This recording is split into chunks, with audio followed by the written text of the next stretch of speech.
Assalamualaikum warahmatullahi wabarakatuh. Bertemu lagi dengan saya Erna Herlina dari MAN 4 Ciamis dalam pelajaran ekonomi. Sebelum mulai pelajaran hari ini, kita berdoa dulu yuk. Bismillahirrahmanirrahim. Semoga pelajaran hari ini berjalan dengan lancar. Simak video ini sampai akhir ya. Materi kita hari ini adalah pajak bumi dan bangunan.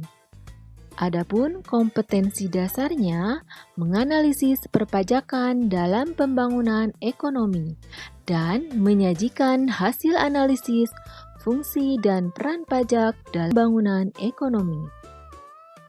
Pajak bumi dan bangunan menurut Undang-Undang Nomor 12 Tahun 1985 Junto Undang-Undang Nomor 12 Tahun 1994 bahwa yang dikatakan bumi adalah seluruh permukaan bumi dan tubuh bumi di bawahnya, sedangkan bangunan adalah konstruksi teknik yang ditanam atau diletakkan secara tetap pada tanah atau perairan. Jadi, pengertian dari pajak bumi dan bangunan adalah pungutan atas tanah dan bangunan yang muncul karena adanya keuntungan dan atau kedudukan sosial ekonomi bagi seseorang atau badan yang memiliki suatu hak atasnya atau memperoleh manfaat daripadanya. Sedangkan dasar pengenaan pajak bumi dan bangunan adalah NJOP atau nilai jual objek pajak yang merupakan harga rata-rata atau harga pasar pada transaksi jual beli tanah. Kriterianya yaitu bahan yang digunakan, desain atau rekayasa, letak tanah dan bangunan, dan juga kondisi lingkungannya. Sedangkan subjek pajak bumi dan bangunan yaitu orang pribadi dan juga badan usaha tetap. Dan objek pajak bumi dan bangunan yaitu yang telah memenuhi ketentuan dasar pengenaan PBB menurut nilai jual. Contohnya objek pajak bumi, sawah, ladang, kebun, tanah, dan pekarangan. Sedangkan contoh objek bangunan, pagar mewah, taman mewah, kolam renang, rumah, bangunan usaha, dan juga pusat perbelanjaan. Nah, sedangkan yang bukan merupakan objek pajak bumi dan bangunan, yang pertama kalau digunakan untuk kepentingan umum, contohnya di bidang ibadah, masjid, gereja, wihara, bidang kesehatan, rumah sakit, puskesmas, bidang pendidikan, pesantren, bidang sosial, panti asuhan, bidang budaya nasional, contohnya museum dan candi. Yang kedua, kalau dipergunakan untuk kuburan, peninggalan purbakala, dan sejenisnya. Yang ketiga, hutan lindung, suaka alam, hutan wisata, taman nasional, tanah pengembala yang dikuasai desa, dan tanah negara yang belum dibebani suatu hak. Yang keempat, yang dipergunakan perwakilan diplomatik, konsulat berdasarkan perilaku timbal balik. Yang kelima, kalau dipergunakan badan itu untuk perwakilan organisasi internasional yang ditentukan oleh Menteri Keuangan. Nah, sekarang istilah dalam perpajakan yaitu tentunya dalam pajak bumi dan bangunan. Contohnya ada yang disebut dengan NJOP, nilai jual objek pajak, yaitu harga rata-rata yang diperoleh dari transaksi jual beli yang terjadi secara wajar. Yang kedua, SPOP, surat pemberitahuan objek pajak, yaitu surat yang digunakan oleh wajib pajak untuk melaporkan data objek pajak menurut ketentuan Undang-Undang Pajak Bumi dan Bangunan. Yang ketiga, SPPT, surat pemberitahuan pajak terutang. yaitu yang digunakan oleh Dirjen Pajak untuk memberitahukan besarnya pajak terutang. Contohnya, ini format SPPT ya. Eh, ini adalah kalau kita sudah membayar pajak bumi dan bangunan. Tentunya orang tua kalian pernah membayar PBB. Ini adalah formatnya. Berikutnya, NJOP TKP, nilai jual objek pajak tidak kena pajak. Nah, besarnya NJOP TKP yaitu 12 juta dengan ketentuan setiap wajib pajak memperoleh NJOP TKP-nya hanya 1 kali dalam 1 tahun. Dan apabila wajib pajak memiliki lebih dari 1 objek pajak, maka pengurangan NJOP TKP-nya hanya 1 objek pajak dengan nilai terbesar dan tidak boleh digabungkan. Nah, dasar pengenaan pajaknya 40% jika nilai jual objek pajak itu di atas 1 miliar dan tarifnya 20% kalau NJOP-nya di bawah 1 miliar. Contoh kasus yang pertama, Tuan Asik mempunyai tanah 2.000 meter persegi dengan nilai jual 800.000 per meter persegi dan luas bangunan 1.000 meter persegi dengan nilai jual 1 juta rupiah per meter persegi. Tentukan nilai jual objek pajak Tuan Asik dan tentukan pula PBB terhutang Tuan Asik.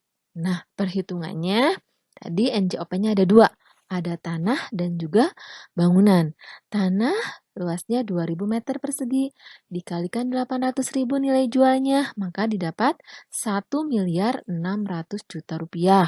Sedangkan bangunan luasnya 1.000 meter persegi dengan nilai jual 1 juta rupiah, maka memperoleh 1 miliar. Tambahkan dengan yang tadi, NJOP tanah, maka didapat 2.600.000.000 rupiah dikurangi dengan NJOP TKP sebesar 12 juta. Maka NJOP untuk perhitungan PBB-nya 2.558.000.000 rupiah. Ini tarifnya 0,5% kali 40% karena di atas 1 miliar NJOP-nya. Maka didapat 5.116.000 rupiah. Nah, contoh kasus yang kedua. Nyonya Herlina memiliki 2 objek pajak terletak di Ciamis dan Bogor. Luas tanahnya untuk yang di Ciamis 800 meter persegi dengan nilai jual 1 juta per meter persegi dan bangunannya 400 meter persegi, nilai jualnya 1.500.000 per meter perseginya. Sedangkan yang di Bogor, luas tanahnya itu 1.000 meter persegi dengan nilai jual 400.000 per meter perseginya dan 500.000 per meter perseginya dengan nilai jual 1 juta. Berapa pajaknya yang harus dibayar oleh Nyonya Herlina? Perhitungannya yang di Ciamis. NJOP tanah tadi 800 kali 1 juta, 800 juta. 800 juta. Kemudian NJOP bangunannya 400 meter persegi kali 1.500.000, maka didapat 600 juta. Maka NJOP yang di Ciamis 800 tambah 600 1.400.000.000. Sedangkan yang di Bogor tanahnya 1.000 meter kali 400 didapat 400 juta. NJOP bangunannya 500 kali 1 juta, maka didapat 500 juta rupiah. Jadi yang di Bogor nilai jualnya 900 juta. Yang di Ciamis 1.400.000.000 juta.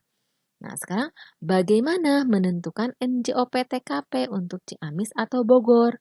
Berapa besarnya PBB terutang? Nah, ini perhitungannya.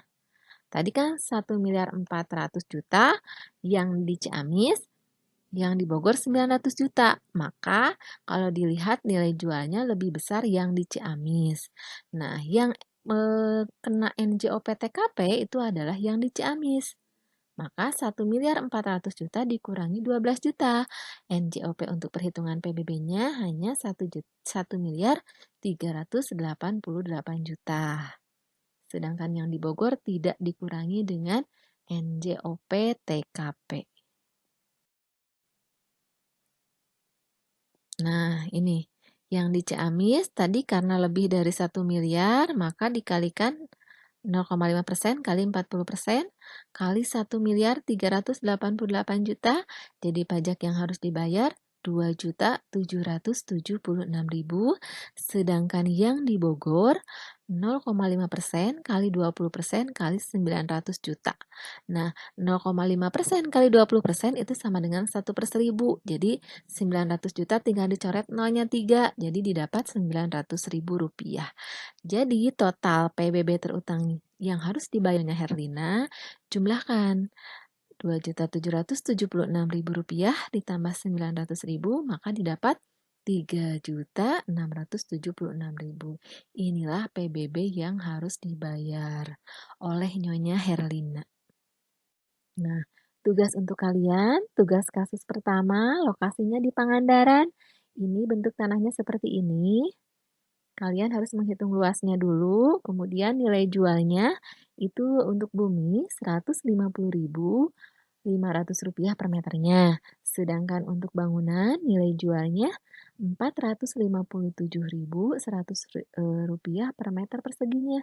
Tentukan besarnya PBB terutang. Kasus yang kedua, ini bentuknya SPPT. Silakan kalian lihat nilai buminya itu luasnya 250 meter persegi, harga jualnya Rp101.280 per meternya, sedangkan bangunan luasnya 90 meter, nilai jualnya Rp505.000. Silahkan dihitung. Pertanyaannya sama, berapa besar PBB terhutang? Ini tugas kasus yang ketiganya, lokasinya di Tasikmalaya. Ini bentuk tanahnya seperti ini. Kalian cari luasnya. Di sini NJOP buminya harganya Rp225.500 per meter. Sedangkan nilai jual bangunannya Rp556.750 per meternya. Tentukan besarnya PBB terutang. Terima kasih sudah menyimak video ini sampai akhir ya. Marilah kita tutup pelajaran hari ini dengan membaca Alhamdulillahirrabbilalamin. Semoga pelajaran hari ini bermanfaat. Wassalamualaikum warahmatullahi wabarakatuh. Salam Equilibrium.